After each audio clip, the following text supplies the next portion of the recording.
Hello, hello, hello. I am Merkaba18. Today we are going to be doing another operator guide for Rainbow Six Extraction. Today we're going to be talking about Ela. Ela is a wonderful, wonderful operator in this game, and she has a lot to talk about. We're going to go through her advancement, and we're going to go through her loadout, some basic tips and tricks, and then we're going to get into some in-game footage to show you what that looks like. Put it all together so that you know how to use her and so that you are ready to go and ready to play her. Before we get started on all of that, though, however, I just want to make sure that we all like and subscribe to this channel. Please make sure to comment below what you think of this video, share it with your friends, tell me which operator I should do next. Which one would you like to see in this game? So let's go ahead and get right into the basics of this operator. So Ela, as you can see here, is a stun and push operator. She is primarily oriented around her grizmot mines. As you can see on the screen right there, she throws sticky proximity mines that stun anyone or anything caught in the blast. Now there's some basics and some advanced tips that I'll get into with that one. Ela is the first operator that we're doing a guide on who has a rechargeable ability. So let's talk about it. At level 1, she gets a grizmot mine that will stun anything caught in the blast. Mines charge over time. That is something that happens even at level 1. Some of these classes will not have a recharge until later levels or until they hit level 10. But right away, hers start at, I think, 60 seconds or more. No, 75. I think they start at like 75 to 80 seconds, and they get less of a cooldown as you move forward. At level 2, the duration of her stuns will increase to 10 seconds. Which is, I think it may be double the stun duration. So 10 seconds is a very long time in this game.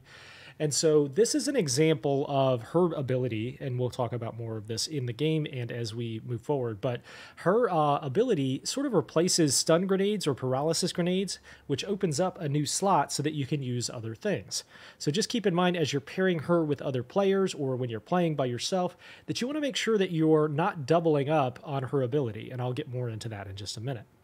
At level 3, she gets a brand new shotgun. I don't particularly like this gun, and I don't really like most of the shotguns in this game personally.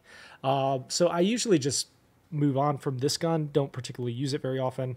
At level 4, she gets a speed boost, which is huge for any of the operators. This is a game in which your speed can save your life, so a 30% boost to your speed is huge.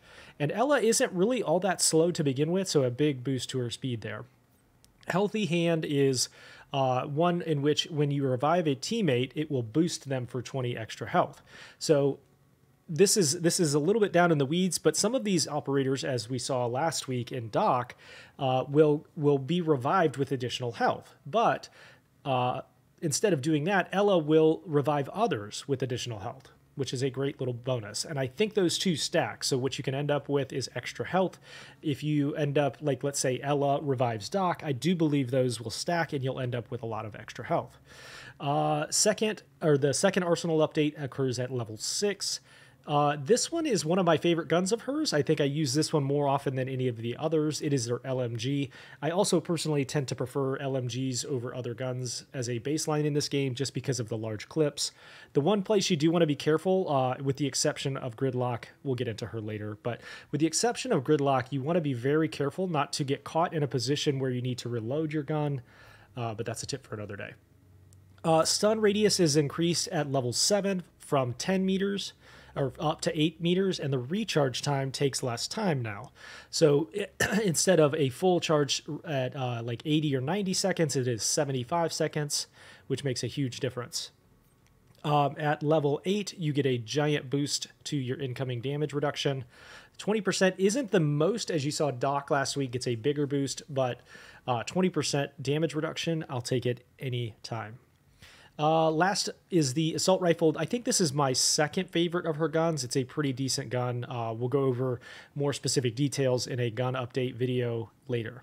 The final update is a huge one. You get, instead of 3 mines at the base, you get 4 now at max level, and they will recharge every minute, which means that you can constantly, every 60 seconds, get an additional stun grenade, essentially. And these stuns last much longer than a typical paralysis grenade. We'll get into more like details of the differences between her ability and Nomad or her ability and paralysis grenades as we go forward. But let's go ahead and talk about her loadout real quick. She has basically a lightweight sort of, it's not quite an SMG, not quite an assault rifle, but I don't really ever use this unless I'm leveling. This is the gun you start with. It does have a really, really high fire rate, as you can see there. But I don't really prefer this gun much. It does do a decent amount of damage for an SMG, but fire rate is the strength there. Shotgun, you can pretty much just ignore this one in my opinion. I don't care for it. It's not my favorite gun by any stretch. The LMG is my top choice. I usually put on a 3x scope, and then I sometimes will use the M762. Personal preference there, whichever one you like the most. You can't really go wrong with either of these here, but generally you want to use the LMG because of the high level clip there. Okay, so here's one of the things that we're going to get into with Ela and some of these other operators is that their ult can replace or effectively do a better job of something than some of these grenades. Every operator gets the exact same tech, access to the same tech. What will make them different is, like, let's say her stun, Ela's stun, makes it less necessary to use a stun grenade because those are 2.5 seconds. My stuns, my grizmot mines are 10 seconds. So more than triple the amount of stun time, and it kind of replaces it and does it with a recharge. So you don't need to bring a stun grenade. You already have it. Paralysis grenade is the same thing. This one is double the stun time as a paralysis grenade. So keep that in mind at all times. You don't want to bring paralysis or stun grenades necessarily with Ela. There are some times where, like, let's say you really just need a ton of stuns and your team just needs a ton of them. You can maybe make a case for that. But most of the time, the reason you're bringing in Ela is because you already have a stun. And so things like Nitro Cell that do a ton of damage, or field walls that block projectiles, those kinds of things are going to be the things you want to bring. You can make some cases for almost any of these on Ela. Some of them are better than others, but we'll get into the gadgets another time. This is the other part of this that makes a difference with Ela. She does not have an automatic DBO every time she goes down. So like most operators that don't have a natural way to revive themselves, if you go down, you're going to be able to get rezzed, but then if you go down again, you're automatically knocked and they will not be able to revive you. So a lot of times in Maelstrom, for example, I'll bring a revive kit, and as your skill level increases, you'll use other devices and you won't need to worry about being knocked as much.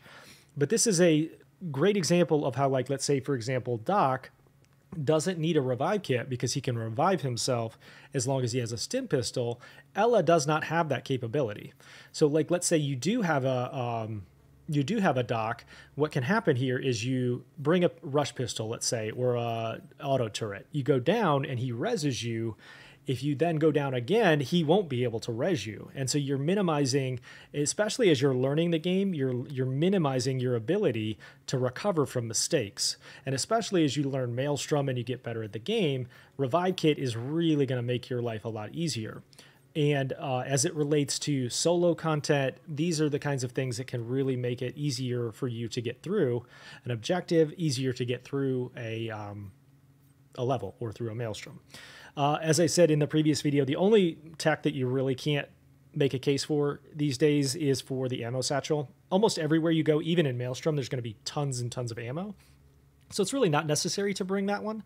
But a lot of these are just going to depend on which operators you have in your group, what your group needs, how high your skill level is, etc.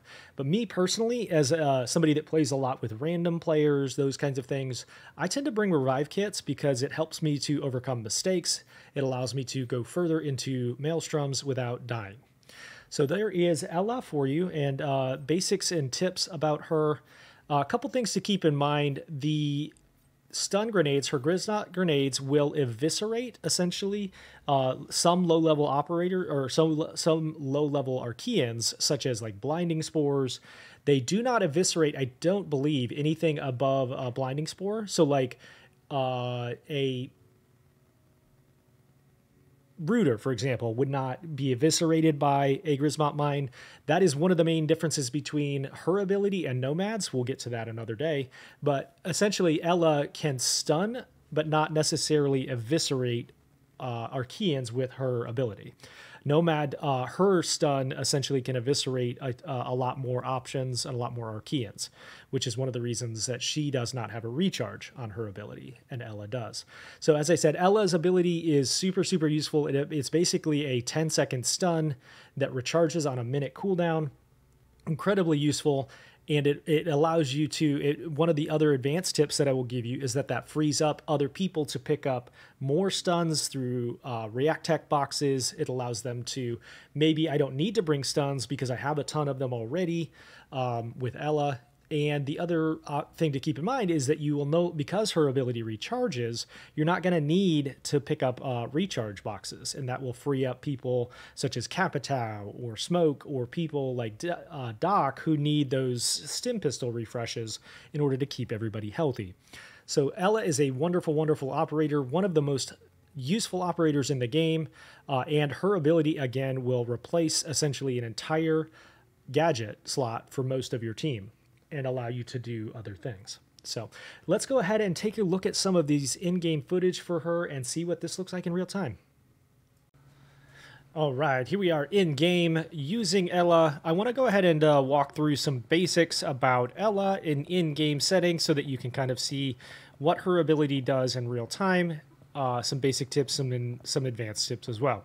One of the things that I did mention, and you'll continue to see as we do guides for different operators, is that their ultimate becomes an extension of other tech, of gadgets, etc., etc. So, for example, Ela is Grizmot Mines will go out. As you can see, they create. You might not have seen it there. So let's throw one more. A little blue circle in which anything in that area will automatically be stunned. So the difference between this and, say, for example, a paralysis grenade is the length of the stun. But one other difference to keep in mind is that when you deploy it, and we can show you this in real time when we find an enemy, is that when you deploy it, it takes a moment for the actual Grizmot mine to deploy. So here you can see he's about to howl. If I throw it down, he gets the howl off before the actual deploy happens. So you got to be very, very careful how you use it in order to avoid allowing them to howl. Let's do our takedown here. As you can see, you can also use these as a alternative to paralysis grenades for biopsy. And that is kind of what I'm talking about as it relates to Ela allows me to bring other gadgets and other grenades into the map because I don't need to bring paralysis grenades. She has a rechargeable stun grenade that comes out every 60 seconds. So let's go ahead and grab some more tech here, and I can kind of show you what this means. So for Ela, it depends a lot of this, as I have said in the past. The gadgets depend on what operator you're using in your team, what other needs you might have as a group, etc. But if I don't have to bring paralysis grenades, I can throw out field grenades here. If I don't need any kind of stun because I have Sledge or Ela or any other stun class, essentially this allows me to lock down this entire objective in more ways than one. And so then I can throw out Grizmot mines. Anything that runs through that is going to be stunned for up to 10 seconds. Now, the one exception to that to keep in mind, and this is an advanced tip for you, is that Apexes are not immune to stun, but they are resistant to stun. So they're going to be stunned for less time than an average enemy, regardless of what kind of stun you use. So, and then you can also go back and pick these up if they don't explode or if you don't use them. Now, as you can see in the bottom right there, the Grizmot mine does recharge every 60 seconds, so when I throw one out and if it gets used, and if I don't pick it back up, I'll automatically get another one within 60 seconds. So, one other thing to keep in mind, a basic tip here for you for the Grizmot mines, and this is one of the main differences between Ela and, for example, Nomad. Nomad, her jab grenades knock people back, but do not necessarily stun. But what that also means is that certain enemies will be eviscerated by that knockback. Now, we'll get into like which enemies and which enemies do not get knocked back when we do the Nomad walkthrough. But I wanted to let you know that one of the big differences between, for example, Nomad and Ela is that that would not eviscerate an average enemy. The Grizmot mines do not eviscerate, whereas the air jabs do. There is one exception to that, however, with the blinding spores, these stun grenades from Ella, grizmot mines, will take down any blinding spores. And that means that if you throw this on the ground, for example, and there were blinding mines right there, or blinding spores right there, your grizmot mine would automatically destroy them, assuming that they're in line of sight. Let's say your teammate is running through here and he has blinding spores on him, or she has blinding spores on him, and runs through this little area of effect, automatically they will go away. They'll eviscerate that. That also counts for yourself. So if you're playing solo and you're covered in 15 blinding spores and you don't want to take 15 damage, go ahead and just throw down a grizmot mine. As long as you're in that area of effect, it will automatically get rid of it. A couple of other tips to keep in mind with Ella is that when your grizmot mines are used and deployed like they are right there, you kind of want to set them down in advance of defending an objective or in advance of them needing to be stunned. Because as I said, you will not automatically stun them. It takes it a moment to deploy, as we've seen in the footage here. But let's say I'm in a situation where my team doesn't need this replenish ability. What I can do is throw a grizmot mine down and I can pick that box up and automatically get 4 more. Now, you only want to do that in an absolute emergency when you're like desperately trying to survive, or there's no way to survive it other than to do that. You want to try to save those boxes for dock, etc., and for people that need them, like gridlock or smoke or other operators. So as you can see, these are all throughout the area. Another really cool advanced tip that I will give you is that you should try to, especially in the Maelstrom, as much as possible, pick these up and throw them into an airlock. Let's say, for example, that this is an airlock. This one just happens to be closed. But let's say we're doing a Maelstrom and we have 4 grizmot mines in our back pocket, and there's an ability box right here. In the Maelstrom, if we go through this airlock into the next subzone, this entire area becomes essentially mute. You don't get any of the resources left back in here. So if you throw your grizmot mines down inside the airlock, shut the door, or pick this up, you will then have 4 grizmot mines in your back pocket, 4 inside of the airlock, and then you will have the ability to use 8 in a rapid-fire succession in the next subzone. Now, if you get really, really fancy with it and your team is really patient, you can then carry these all the way through each of the subzones all the way to level 9. Now, that is assuming that your team is willing to cooperate with you in that and willing to be patient, assuming that you have the time to do that. But that's a really, really cool advanced tip, and one that you're also going to see with some of these other operators as we do these guides. So there is Ella for you. Let me know in the comments below if you have any questions or if you have any comments about this guide. Please make sure to like and to subscribe to the channel. Thank you so much, and we will see you again next time.